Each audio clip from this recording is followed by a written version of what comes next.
now that plants can also feel, and you know, that's a perfect segue into my topic for today, that science is basically a bunch of BS. And I know that's going to be an unpopular thought, an unpopular opinion, but I've known that since being a physical therapist. I have always said that, oh, Lily is happy back there. I have always said that for every research article that you find, you can find another article proving the exact opposite.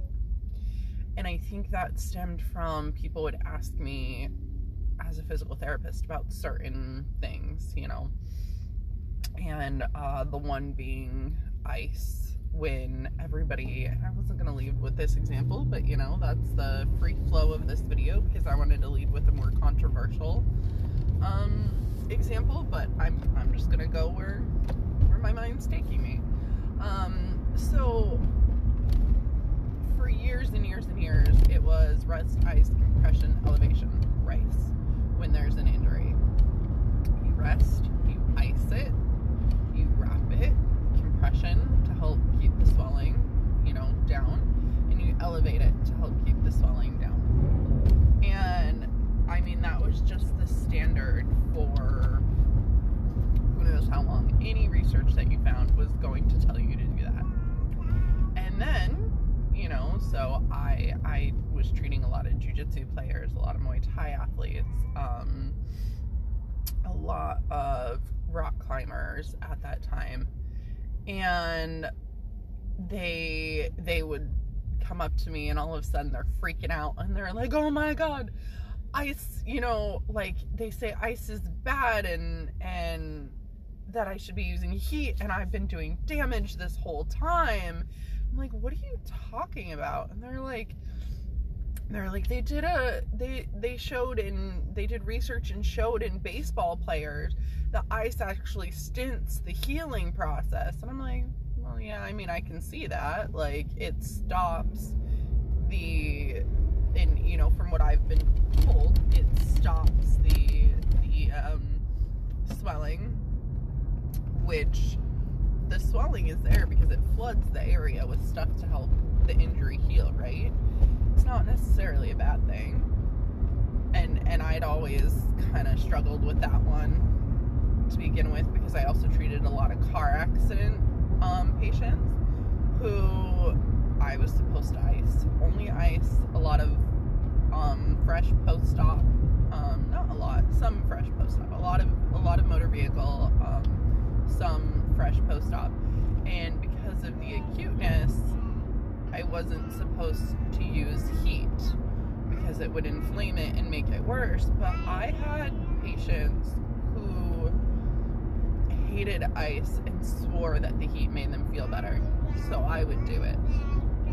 I would go against everything that I was taught, everything that said that it's a red flag, contraindication, and I would do it anyways because the patient liked it, it made them feel better, and I wanted to do what made them feel better. And so I was going against that for a long time anyways, but that's exactly then this research that came out that said that they should have been using heat all along and not ice, because ice was actually like prolonging the injury and keeping the good stuff from coming to the area to help it heal. And it was just funny to me, and you know, I'm looking at my athletes and I'm like, dude, does it feel good when you ice? Well, yeah, but then do it. If you like it, if it feels good, then do it. If you hate it and it does not feel good, like a lot of times me. Sometimes I like ice, but it's a rarity. Like, I've sprained my ankle before. Oh, fudge. I hated ice. I, like, made myself do it. Oh, it was not fun. Why was I doing something that wasn't fun? Because that's what I was brainwashed to think would help. When really, maybe, like, wrapping that up in a nice warm heat pack would have helped me feel a ton better. And so, you know, that was my advice to them, is if you like it, if it helps you, then do it. And so that's my whole thing with research. It is based on scientific protocol. Now, I'm just saying that science is some person who came up with some idea, who came up with some fancy way to prove their idea, and therefore it makes it more believable. But I can guarantee you that for everything that you find out there, you can find something proving the opposite. I think maybe the only one, and I'm sure there's other stuff, right? Because there's lots of laws when it comes to science and physics and momentum and light and speed and sound and gravity is probably the biggest one. That, as far as I know, nobody has disproven that yet, other than in a vacuum. But, you know, it's just because somebody's imagination, somebody's brain hasn't come up with the way to disprove gravity yet. And so a lot of this, I am really specifically talking about research and how doing research on stuff. I mean, we talk about blind, double blind, but every person that comes into that scenario is going to have their own preconceived notion. They are going to have their own truth. They're going to have their own impact on whatever it is that they are looking at. And if we think about mirror neurons, I did not know my brain was going to go here, but if we think about mirror neurons, maybe they're just linking with the person and having the same thought as the person. I don't know, or the same thought as,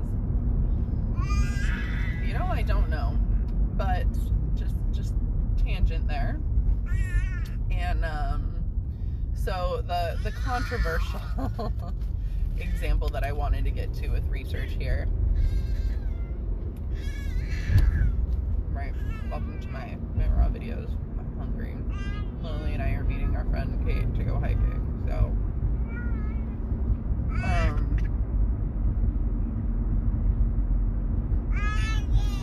is masks.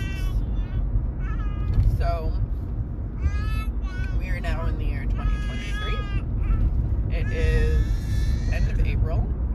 I think tomorrow is May 1st. And so 3 years ago, we were smack dab in the middle of COVID.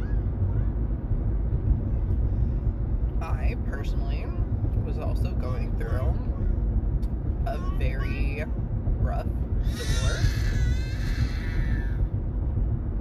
I had my whole world turned upside down. I was trying to figure out what to do for work. I had taken a contract position as a physical therapist right before COVID hit. Only worked there for a month. It was perfect hours. I had the kids full time. Perfect hours to take them to school, daycare school, go to work. Worked through lunch, did not get the break. Like, would have to go quickly sneak off and eat some food and go back to go drive to go pick up my daughter and then my son. Perfect hours. But a month into that position, COVID hit. I got laid off. The universe was like, no, girl, you're not supposed to go work for somebody else. That gave me motivation to start my own thing back up, my own business back up. But all this to say that COVID was happening.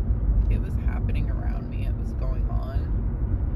It did impact me because daycare closed for a while and I became a stay-at-home mom for a while.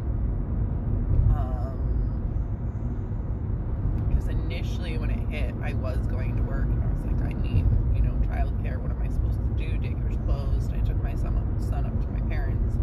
He stayed there during the week, and then I would go there on the weekends. I was really worried about that because I was still nursing at the time. It was, you know, I had a lot going on personally that I will say COVID was just happening around me. I was not sucked into the news by any means. I've never been a news watcher. I was not sucked into the fear, the drama. I'm not a germaphobe.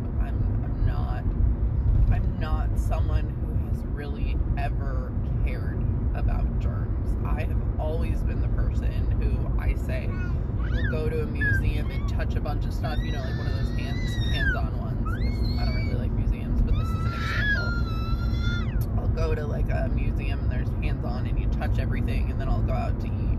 I'll just eat. I don't wash my hands ahead of time. I don't, like, unless there's like physical dirt or hair or something like that on my hand that I don't necessarily want to eat. I don't care. And the first thing, one of the biggest things that came out was wear your mask. Wear a mask, wear a mask, wear a mask. And I'm like, why are we wearing masks? And I remember leaving videos, and there's videos on here of me leaving Marco Polo videos for Danielle as I'm sitting in the parking lot of the grocery store going, do I really have to put this on? This is just stupid. Like, this is not going to do anything. If we talk about germs and stuff like that, how is this going to prevent it from traveling through little, like, pores on there? And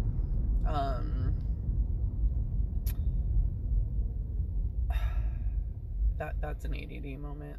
We'll just go there really quick. The 6 feet, the social distancing. Really? Because a sneeze and germs can't travel beyond 6 feet. They just magically... Who chose that number? Let's see the research there that shows that germs don't travel beyond 6 feet. I can guarantee you there was never any research done prior to that because nobody had looked into that. And I don't know, maybe prove me wrong, maybe there was, but really germs just stop at 6 feet. They don't make it any further than that. That was always just one that, it just never made any sense to me.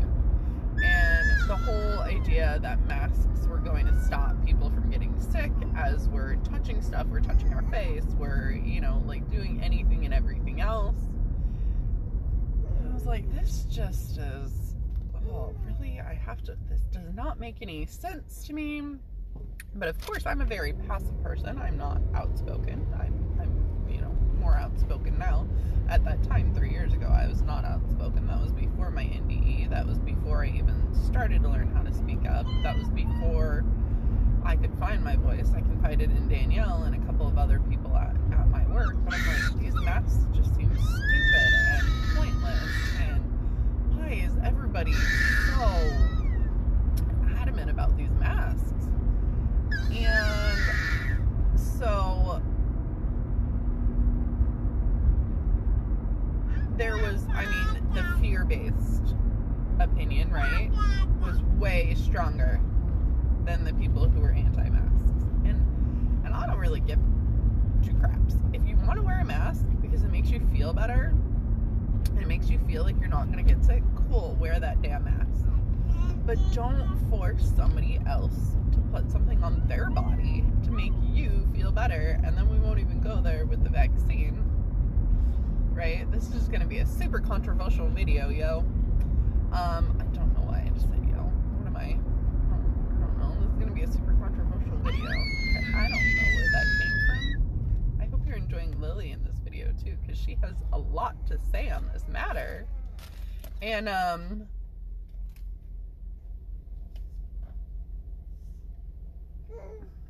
so...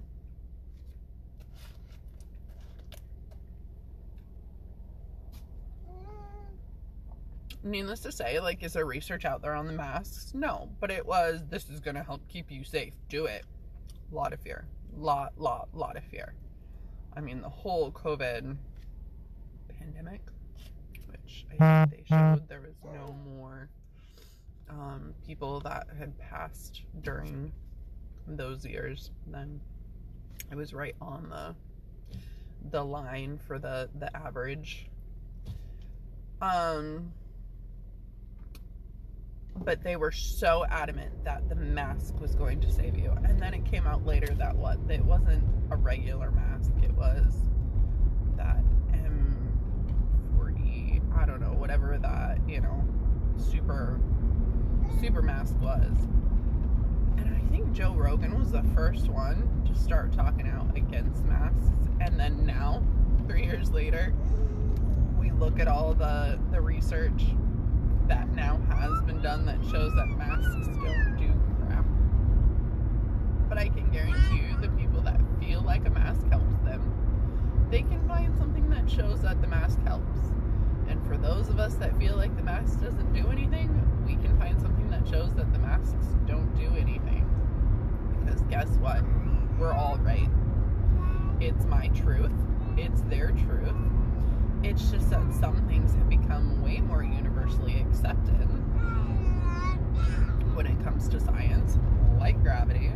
I think everybody, I'm really excited to hear somebody start proving that wrong. Really, really excited about that one.